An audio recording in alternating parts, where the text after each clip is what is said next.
Dead of Night is the map where we have to destroy 151 infested structures to clean out the infestation. This would be easy were it not for the fact that the infested structures all spawn enemies at night and attack our base, alongside several special infested mag mines are all around the map. They deal 250 splash damage, but you can dodge them. Storm clouds move across the map. They slow and damage your guys. Artanis, where do we have him? Artanis can actually kind of do the work from home thing. Unfortunately, his defense is passable at best. Well, okay, it's passable as time goes on. In the early nights, he has a pretty easy time defending. His defense does not scale up to deal with stanks or nidus worms or anything like that. So it's going to fall apart if the game goes along.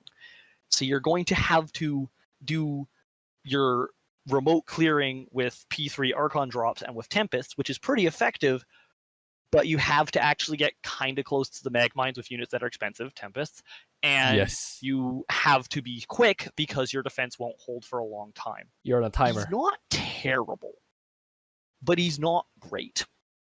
Where have I heard that before? I would put him into probably B tier, but like the key thing is keeping in mind, disintegrate one-shots buildings. They will not disappear from, like, if you highlight over where you disintegrated them, it'll still show them on the map, but how you'll know they're actually dead is because their mini-map ping will disappear from the mini-map. So that's how you know that building is actually dead. Not the red dot, the green cross. Yeah. Yes. Now, notably, your ally might not notice this and might go in to clear all these buildings and only find that as soon as they enter vision, hey, where'd the building go? Especially if your ally, this happens to me too. Like I will assume that my ally hasn't cleared if I haven't seen it, unless it's 2-2, then I will assume it's cleared.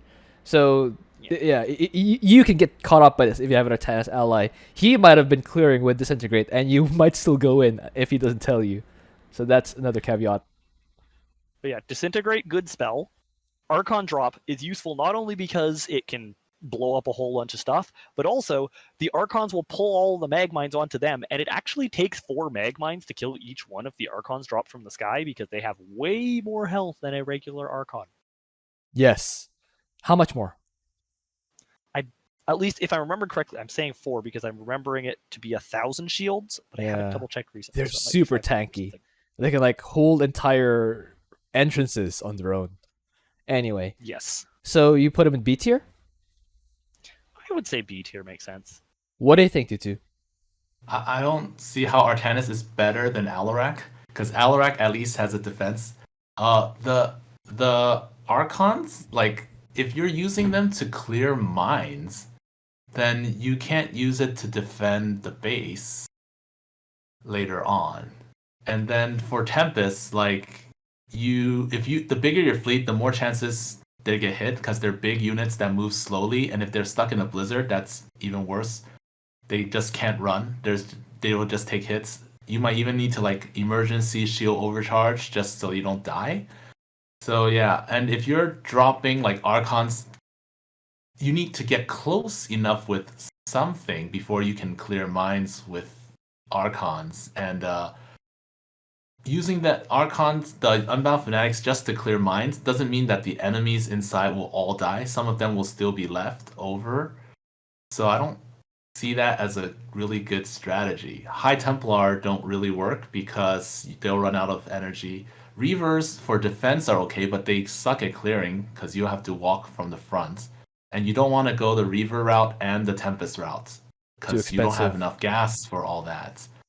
So I don't think he's a very good commander for this mutation because he's just not good on this map, and the clearing is just much harder for him. So he can't even do what he does better, not best, but he clears better than he defends, and he can't do that. I put him in E. Wow, E is pretty far from B. What do you think, Sticksbender? That's pretty dramatic. So I would say that like the reason I'm putting him above Alarak is because I value being able to clear easily better than having a good defense, right? My whole thing is like the first priority is being able to clear without engaging the map. Second priority is, well, it's nice if you can defend well so that you can stall out the game if you aren't able to clear really fast. So I think that Artanis is quite good with clearing out the map. The thing with using the Disintegrate Tempests is you don't actually need a big Tempest fleet out around the map, and also the Magmines don't spawn on the edges of the map on all that unpathable terrain around there. They only spawn over the pathable terrain in the map. Yes. So as long as you make sure you keep your Tempests out that edge area, all the Magmines are coming from the same direction. They are relatively sparse. And when you are dropping the Unbound Fanatics, you're not dropping them explicitly to clear mines. You're dropping them in order to get buildings and clear out, well, mostly clear out Vipers, frankly, if you're against Zerg. But you're dropping them to blow up buildings, and while they're at it, they will pull a bunch of mines towards them, and likely you will lose 1 or 2 Fanatics to the mines, but the mines aren't actually placed densely enough to actually kill off the Unbound Fanatic, all 5 Unbound Fanatics most of the time. That was the point of how tanky they are and how they're able to survive a lot of mine shots. So you can use them to clear. They're reduced effectiveness in clearing compared to if there were no mag mines, but they're still able to do a decent job of it. You still have Solar Bombardment to clear, and your Tempests can get... You can reach pretty much every building from the edge of the map with the Tempests flying around. If you are using an Observer with your Tempest to get bonus vision radius, that can make it even easier, because Disintegrate actually has 15 cast range, which puts you really far away. That would be outside of the aggro range of Magmines. However, Magmines will aggro on you whenever you damage a building which is next to the Magmine or unit. Whenever you damage anything next to an enemy Magmine, it will immediately cause the Magmine to aggro on you, as long as you are within the Aggromine's total travel distance. Okay, so we seem to be in agreement that Tempests are the way to go on offense here. I think the contention point is how important defense is. Twotuuuu placed him at E because he's not very good at defending. And I think his logic, correct me if I'm wrong, Twotuuuu, I believe the logic is, if you are good enough at defense, it doesn't really matter how long you take to clear the map, because it will still result in a W. Whereas if you have to rely on someone for defense, that's taking a critical part of the work in the mutation, which is staying alive, away from that commander, which makes him reliant, which makes him not a very high ranking. I also think clearing is not good because Blizzard exists. Like, even on top of Magmines, the Blizzards, you can't reach anything that's not the right side, because the Blizzard will stop at the right edge, but like the bottom, the top, those places, the Blizzards will be there. So the Blizzard damage isn't high enough to really be a problem, because it won't break through the shields on your Tempest, and your Tempest will regenerate their shields before the next Blizzard comes. You don't die to the Blizzards with Tempests. The only thing the Blizzards will do is make you really basically slow. lose a bit of time. A lot of time. How we said at the same time.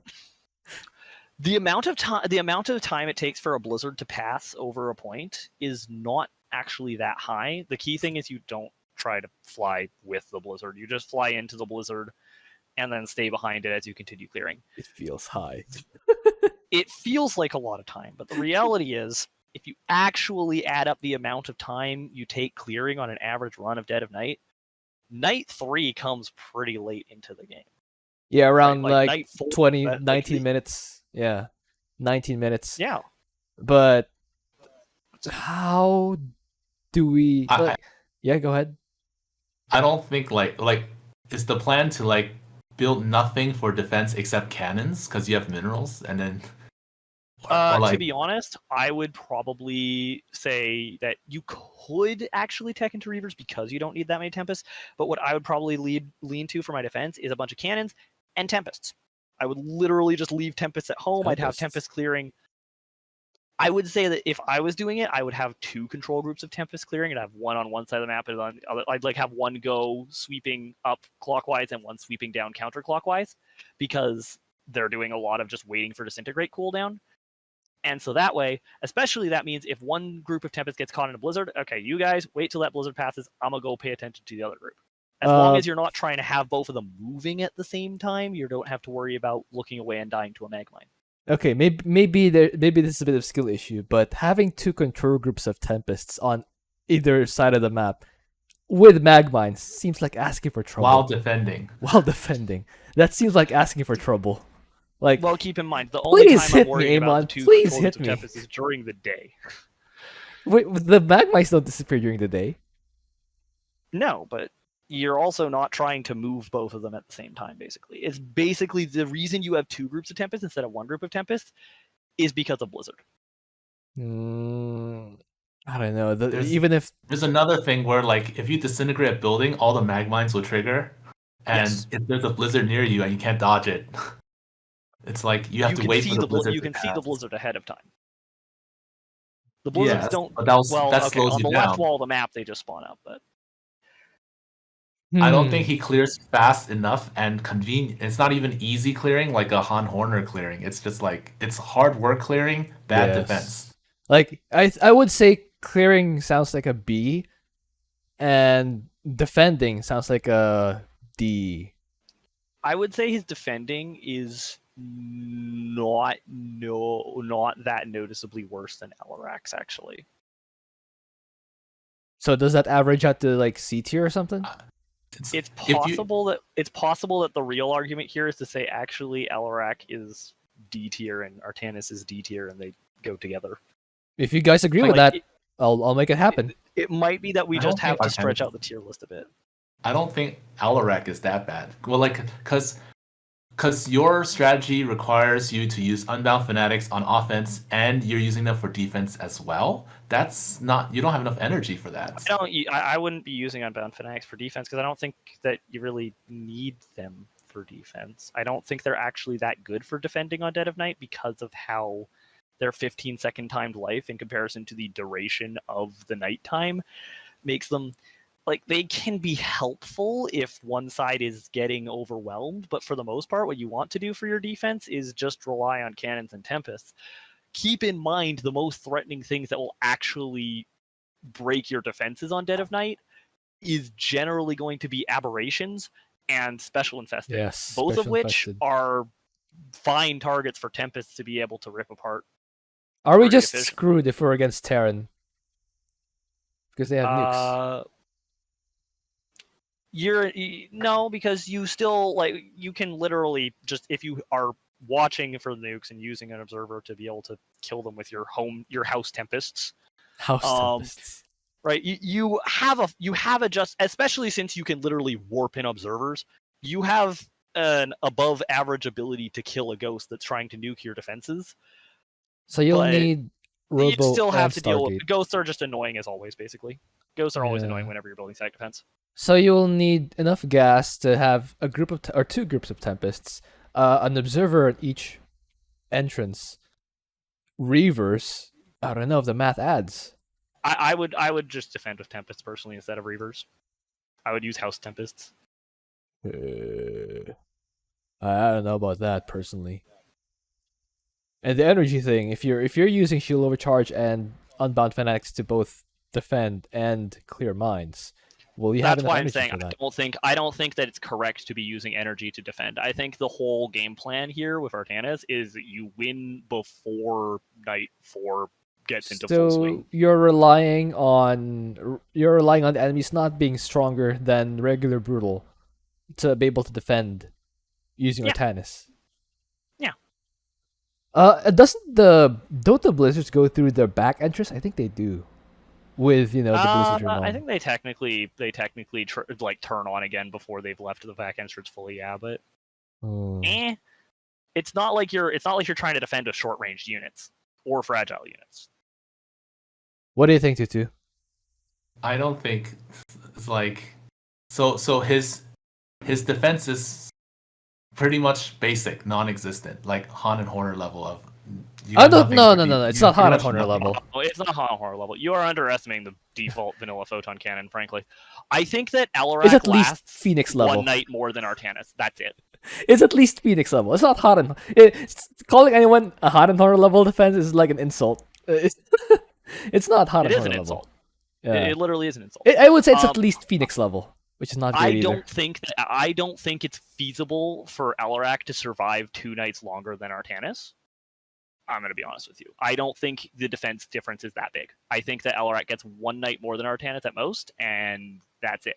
And Artanis is better at clearing than Alarak. So you're going to be yes, you have 1 day less of time, but you also are a lot faster, I think. So doesn't that balance out? So do they both belong to the same tier? I would say I'd put worse. Artanis slightly above Alarak, which is why I said B and C, but I'd be fine seeing them in the same tier. What do They're you think? not that far apart from each other. What do you think, Twotuuuu? For Alarak, I went to day 7. Oh, Survived to day 7. so you survived 6 nights, and night 6 is technically the peak difficulty of Dead of Night. It doesn't get any more difficult than day 6, or the night 6 rather. So technically, if you survive, I couldn't do this with Artanis because he sucks. So I could not. I can't find. I find that I have a hard time trying to survive that long with Alarak. Although to be fair, could be skill issue. I think that with Alarak, I was trying to defend as if I had an allied base that wasn't like high a command center floating over my base, like trying to actually defend the area instead of just covering everything into one corner where I can rely. That could be heavily on Alarak hero unit. How did you that defend? Gives you that allows you to defend a lot longer as Alarak. It's true. If you are just corralling everything into your own corner, yeah. How did you defend, Twotuuuu? That way, like, well, that's the a ally's not there, cheese. so Yeah, that's a cheese. I wouldn't say that's legit.